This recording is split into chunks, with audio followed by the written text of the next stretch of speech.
Hi guys, welcome back to the UK and Ireland tour. My name is Chris, aka Big Will, and today we have our second cup final of the season. It is the Bet McLean League Cup against Glentoran, and we follow it up with an SPFL semi-final tie against Scottish Championship team Raith Rovers. Since you were last with us, our winning run continues. We look increasingly likely that we could do this invincible season. Our last game is the smallest goal margin victory we've had all season, a 1-0 win away against Linfield. As you can see, we actually conceded against Bangor in the Clearer Water Cup last time round. They actually took the lead, but we won 6-1. Other than that, that's 6 clean sheets in 7 games. And then previous to that, obviously, we had a run of clean sheets as well. So we really are a force to be reckoned with, and it continues to be so. Hopefully, we can continue that into today's final. New signings have settled in reasonably well. Poku and Burns not done anything completely outrageous so far. Poku has scored a goal for us, which was on his debut against Carrick Rangers. Thomas Muller has scored 2 goals in 4 matches. We brought him on off the bench in every single game, and he scored 2 goals in his first 2 matches. He's got an assist in the cup tie against Bangor. Didn't really affect the game against Linfield, unfortunately, but again, it is what it is. He is set for retirement at the end of the season, but if things go well with him, I really want to try and postpone that for another season just to see if he would stay. Um, in terms of prioritising, it's a cup final and then a cup semi-final, so we can't really prioritise one over the other. Obviously, if things go well in today's game against Glentoran, we can make some substitutions early on. I think with it being a cup final, there's five. Well, with it being a cup tie, we might have 5 substitutions. I can't remember how many subs we get in each cup. It has been a bit of a blur for a lot of them, if in all honesty. And I mean, Muller's taken a regular place on the bench just because he's a full-on team leader. He's been there and done it all. He's won European Championships, World Cup, and he's just an incredible player. And he continues to perform well. Like I say, 2 goals and an assist in his first 4 substitute appearances. He's only played about half an hour in each game, I might add. So he's certainly putting himself about. We go into this game. 2 of our former players are in the Glentoran squad. Hansen starts up front for them, and Borgner is on the bench. I can't imagine it's going to be too much of a problem here, but we still need to go out there and do the job. And after scraping a 1-0 win in our last match away at Linfield, we just need to remember exactly what's at stake at the moment. We have slowed down a little bit, but not majorly. So hopefully things will continue to run smoothly as Taylor finds Messam on this left-hand side. Can he get it into the penalty? No, he can. He lays it back to Kane Ryan, and now Taylor into Neone, and now Ogwuru plays it into Ryan Ward. That's a good save from the goalkeeper Johns. Really well worked move, and Ward's strike wasn't exactly a bad one, but Johns managed to keep it out. And Messam here with a corner swings it to that far post, and Rawdon was there, and a very poor header from him. He's not been quite as good from the set pieces so far, Rawdon, this season. Just the 1 goal, I think, he's got so far. But at 6'6", he's still an aerial threat, and hopefully he will prove to be throughout this match. And so far, it's been quite a poor performance from our point of view. We are still at 0-0, and Glentoran with a couple of shots on target, us with just the one. I have every faith in our goal scoring ability, of course, but not being quite as creative as we have been in the past. Hopefully, we can improve on that as the game goes on. Rawdon just laying it back to Keeley, who has also now signed a new contract. The Irish keeper has settled back into the side, and Fletcher plays it into the penalty area. Guru turns, and it's a great block from the defender, and it remains 0-0. They are holding on a little bit here. Can we convert from this set piece? Messam with the delivery swings it into that far post. Rawdon was there, and it's cleared away comfortably by McCartan. There is one downside because of Muller coming in. It does mean that Hudlin is missing out on the bench a couple of times, which is a bit of a shame because he's a great option off the bench. And while I'm speaking to you, of course, we have gone and scored. Messam here taking the throw on this left-hand side. Taylor picking it up, laying it into the penalty area. It's a great turn from Ogwaru, and he knocks it into the top corner. And in the League Cup final, we take a 1-goal advantage, and deservedly so overall, I think. We've grown into the game as the first half's gone on. But at 1-0, we can't rest on our laurels. It's very, very close. Normally, we do tend to run away with games, or we have been doing. Um, I hope that we can push on in the second half. It is another rival game, this one, funnily enough. We'll tell lads not to get complacent. I really drum it into them not to get complacent, because even with the form that we're in and the fact that we don't concede many goals, at 1-0, it is very, very dangerous. And Ryan here holding on to possession and laying it across to Ron just a couple of minutes into the second half before we get this highlight. And Leone couldn't quite find Norton Cuffy, but McCartan couldn't complete his interception, and we do hold on to possession. Ron again into Norton Cuffy. Ward, first time into Neone. Great pass into Marvin Taylor, and now Fletcher. And now Messam coming down this left-hand side. Can he get it into the penalty area? Yes, he can. He finds Osman, who's got a slight knock, so we may have to take him off. And he's been brought down, and it is a penalty. And I was about to try and make a change there before the penalty got taken, because Muller is our key penalty taker. Norton Cuffy scores the penalty. It's 2-0.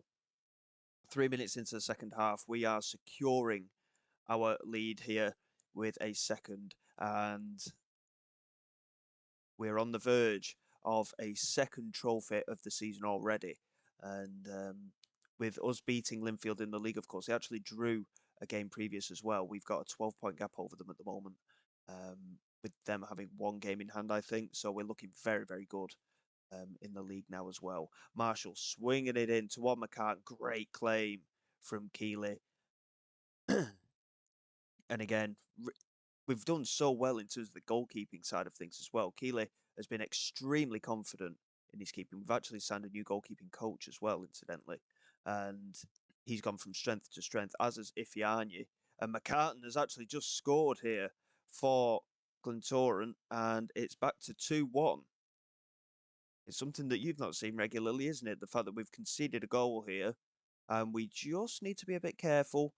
Can we get a 2-goal advantage again? Messam here with the set piece, swings it into that far post, and there is Daniel Ogwaru once again with the goal. I thought it was going to be Rawdon. In fact, it went towards him. They must have been in a very similar position. But Ogwaru restores our 2-goal advantage, and we will actually make a change here. We haven't actually got anyone available to play on that left-hand side. But Neveson has played there before. He will come onto that left wing. Kane Ryan is on the yellow card, so we'll keep an eye on that, because we can bring on Luke Grant. In fact, we will bring on Luke Grant, because we've got 5 subs available.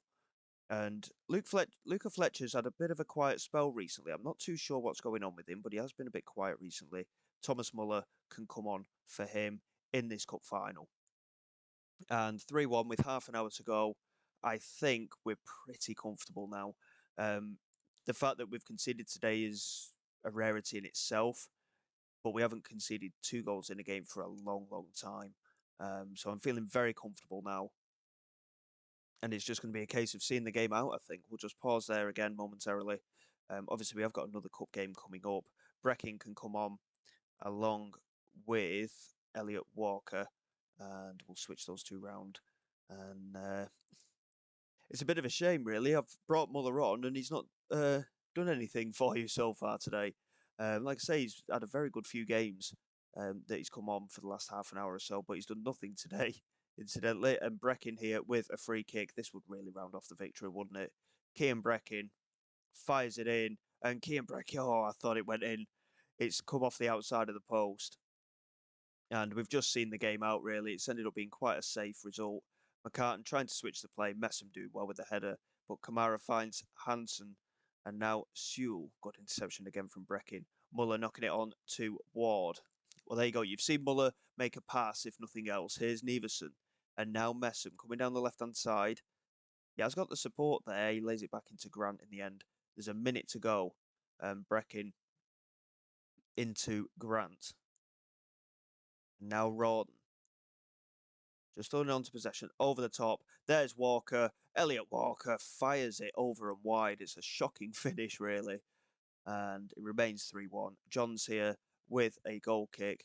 Smashes it forward. Good header from Messam. Muller knocks it forward. And there is Walker again. And this time, he still can't finish. This time, he's hit the post. What a lovely pass that was from Thomas Muller there. But it doesn't matter. He's come on and he's had some game time. And he's part of a cup-winning side. 2 out of 2 in terms of trophies now for the season.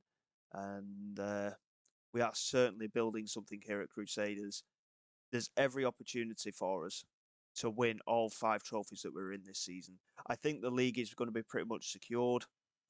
Obviously, the Northern Irish FA Cup, the Clearwater Cup, we're only at the quarter-final stage, I think, at the moment, as we lift the trophy for the number 2 of the campaign.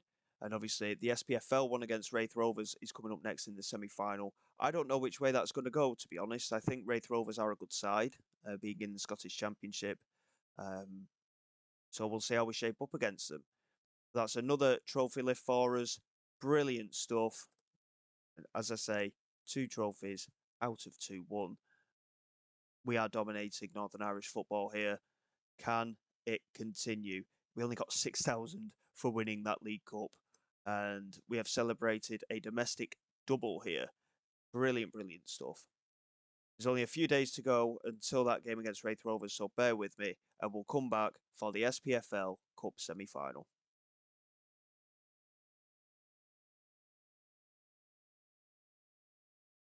Okay, guys, here we go for the game against Raith Rovers. We are doing a little bit of rotation today.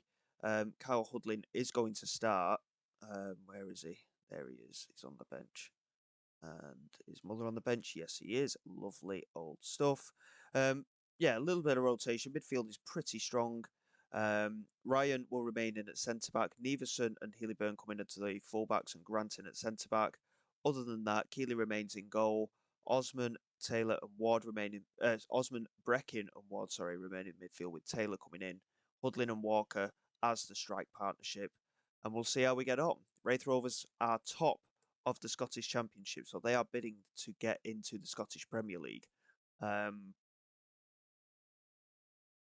In terms of putting it into perspective, do I think we could compete in the Scottish Premier League? I don't think we'd be able to compete for a title by any means. But I think we could be a comfortable mid-table side in the Scottish Premier League.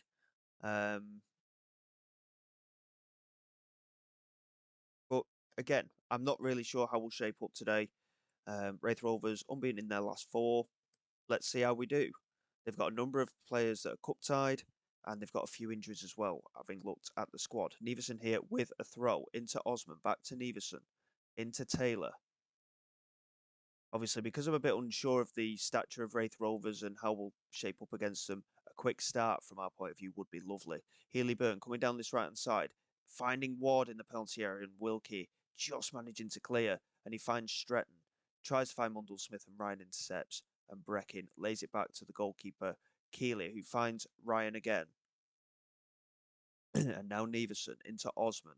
Walker couldn't quite beat Arnott to the ball. It's very competitive, it would appear, in that midfield. I think they're lining up with a 4-4-2 like we play, but that's a great interception from Breckin. It's fallen for Hudlin. Taylor, Ward, beats his man. Can he get it into the penalty area? Yes, he can. Jackson clears. Grehan gets there. Scott clears. Only as far as Taylor. It's taken a deflection off the defender. Marvin Taylor, with only his 4th goal of the season. It's only been 2 minutes in the match. It was bundling about left, right and centre. We couldn't really keep up with what was going on for a point. And in the end, it's a very scrappy finish, but we'll certainly take it. Marvin Taylor with the goal after a big deflection off the centre-back. And we take the lead immediately here. And this could be one of our toughest games of the season.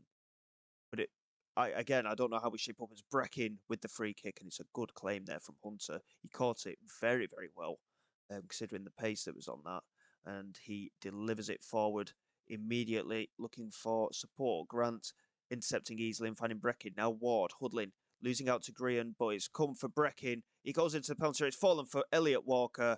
A 24th of the season for him. It's 2-0. It's 10 minutes gone. And perhaps all my worries were unjustified. This is a very good start to the match from us, and we've got a little bit of breathing room already in this game. Again, bit of a scrappy goal. Cian Breckin could have had the strike himself. He got tackled, and we were fortunate enough that it fell to Elliot Walker. But we've got so many players that are in great form this season, and I've seen it happen many times. If players are in good form, the ball just naturally falls to him. That's a great ball, and Hudlin with the header. I mean, if he'd have scored a header from there, um, I would have been very impressed, to be honest. As tall as he is at 6'9" and as strong as he is as well, scoring a header from the edge of the penalty area is something that you very rarely see. As Smith gets a strike away straight down the throat of Keeley, and it remains 2-0. But Raith obviously will get a little bit of heart from that. They have managed to get in at goal, and they have had a couple of attempts off target now as well. But we are in control of this game as things stand. Hudlin here into Cian Breckin, trying to play the ball forward, lays it across to Taylor. And of course, it's man-on-man marking. It's arguably one of the few, I think it's the first or maybe even just the second time this season as Ryan Ward gets in and makes it three, that we've been shaped up against with a 4-4-2 as well. So it's an interesting challenge because normally teams do play a different system than we do. But despite the matchup, we are finding space, and Ryan Ward makes it three. And half an hour gone, we are heading for our third cup final, it would appear. And it doesn't look like Raith Rovers are going to get back into this as Taylor swings it in. It's a great header. And once again, it is Kyle Hudlin. And it's his 29th goal of the season. I'd love to, I should have told it really from day one. I wonder how many of his 29 goals have actually been headers, because I've seen him score a few, of course, with his feet, but the majority of them have been headers. But that is, I mean, again, we're just so dominant in games. We just score goals for fun. I mean, Walker's on 24 goals for the season. Luca Fletcher's gone quiet a bit recently, but we've still got Ogwuru, we've still got Hudley, we've still got Walker, and everything's just going so smoothly. And I fear that it could lead to a crash at some point, but we keep rotating as well. And that's helping matters a lot, I think, also, because the players are staying reasonably fresh as Healy-Byrne finds Hudlin. And now Ward coming down the right-hand side, using his pace to perfection. Hudlin into Taylor, over the top. Ward in the penalty area, somehow squeezes it in. It's number 5. And what can I say? I thought this was going to be a tougher game than it is, for sure. 1 minute into the second half, and we have number 5, Ryan Ward, slamming it home from such a narrow angle. What a performance once again. And there was a slight hint of offside, but nothing too major. And again, what a performance from the lads. We really are in control of every single game. Obviously, that Linfield game in the league that we played recently, that 1-0 win, it was very, very tight, that one. I was a little bit nervy, I must admit, as Hudlin gets that header just over the bar. But again, we continue to just win after win after win. It's absolutely unbelievable. We're going to pause there for a moment. Healy Burns on a yellow card, so Finley Burns can come on for him and Grant can go out to right back. Jeff Osman hasn't had the best of games today. We haven't actually got a left winger, have we? We'll get Jasper Moore on in central midfield. Taylor's a winger by trade, so he can go out on that left-hand side. And we actually only have 3 substitutes today. So Thomas Muller, once again, he can come on as well for Elliot Walker and partner with with Hudlin. I'm very much assured that Thomas Muller won't have had a strike partner like Hudlin before, as Ward gets in down this right-hand side, lays it in to Hudlin. He holds it up superbly, and the shot, unfortunately, goes straight at the keeper. Good positional play from the Raith keeper, to be fair. And it remains 5-0 with half an hour to go. The substitution's yet to take place, but the highlight continues. Ryan with the header. Now Taylor into Breckin. And now Hudlin. Out to Healy-Byrne. Over the top, Hudlin's header, and again claimed by Hunter. It's another attempt, well caught by the keeper. And the substitutions do now take place. Marvin Taylor, a goal and 2 assists for him today. Ryan Ward with the 2 goals, Breckin and Hudlin with assists, and a goal as well for Hudlin, of course. Elliot Walker with just the goal to his name today. Again, very solid performance. Certainly can't fault it. Grant here with the throw. Hudlin back to Grant, and now Finley Burns into Breckin, and now Hudlin has support ahead of him if he can find it. Moore into Taylor. Can he get the pass off? No, he can't. Penwright with a good tackle. Moore loses out to Alston. And it's played back to Jackson, who clears. Neverson, great interception. Moore into Thomas Muller. And Thomas Muller, I think, might be offside. That's a shame. I'd love for him to score in an episode for you. It was a very good finish, wasn't it? Let's be honest. And Hunter launches it out to this right-hand side from the free kick. Penwright into Jackson. And now Arnott. A lazy pass, and Taylor intercepts and finds Hudlin. It's Breckin, who plays it out to Ryan Ward into the penalty area. Thomas Muller was there. It's bundled away by the defence. Grant wins the header, but couldn't direct it. And again, it remains 5-0, but another opportunity there nearly for Thomas Muller. He's rating a 6.3 just because he was offside for that goal that he scored. It's a bit harsh. And it is what it is. 5-0 against Scottish Championship leaders. And it's another cup final that we have to come as well. Excellent, excellent stuff. And we will play Inverness, who former Scottish Premier League side, they're actually near the bottom of the Scottish Championship. So we've got to feel confident that we can get through that as well. The holders of the trophy are actually TNS from Wales. So looking at past winners, it's largely been Scottish sides. TNS won it last season, and they are the first Welsh side to have won it for many years. I'm looking for a Northern Irish side on the list as well, and I don't think there is one. I've seen Welsh sides in the final. Coleraine got into the final a couple of years ago, but it's largely Scottish dominance that wins this tournament. I can't see, if you see any Northern Irish winners from what we've been able to find so far, then let me know. But I don't think a Northern Irish side has ever won this tournament, from what I can see here. What a fantastic opportunity we have to create history in the SPFL Cup. Going ahead, the Cup final is on the 21st of March. So it gets the rest of the league games out of the way before the league split. And we've actually got a Clear Awards Cup quarter-final there as well. So we'll probably just come back for the Cup final. And hopefully we can get our third trophy of the season. So until next time, guys, thank you very much for your support. Please like, subscribe to the channel. It's all greatly appreciated. I will see you all next time. This is Big Will, signing away.